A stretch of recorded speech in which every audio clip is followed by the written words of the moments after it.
ఏది అయినా ట్రై చెయ్యి ఆచి చికెన్ మసాలా. ఆచి చికెన్ మసాలా. ఒకప్పుడు సినిమాలో హీరోలదే ఫుల్ డామినేషన్, కానీ ఇప్పుడు హీరోలతో పాటు మరొకరి డామినేషన్ కూడా కనిపిస్తోంది. వాళ్ళెవరో కాదు, మ్యూజిక్ డైరెక్టర్లు.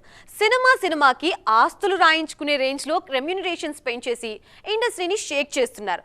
బ్యాక్గ్రౌండ్ స్కోర్తోనే సినిమాల్ని బ్లాక్ బస్టర్ చేస్తున్నారు ఈ స్టార్ మ్యూజిక్ డైరెక్టర్లు. ఎవరెవరు ఎంతెంత డిమాండ్ చేస్తున్నారో చూద్దాం.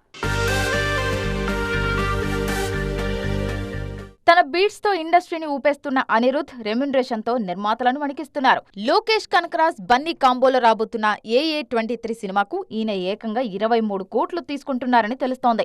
అలాగే పుష్ప 2 తర్వాత దేవిశ్రీ ప్రసాద్ కూడా ఒక్కో సినిమాకు 12 కోట్ల వరకు తీసుకుంటున్నారని ప్రచారం జరుగుతోంది. ప్రస్తుతం ఉస్తాద్ తో బిజీగా ఉన్నారీన.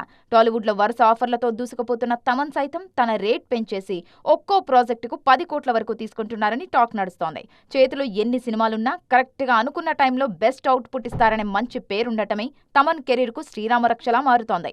అదే ఆయనకు అవకాశాలు క్యూ కట్టేలా చేస్తోంది. ఇక ఆస్కార్ విన్నర్ AR రెహమాన్ సైతం తన రేంజ్ కు ఏ మాత్రం తగ్గట్లేదు.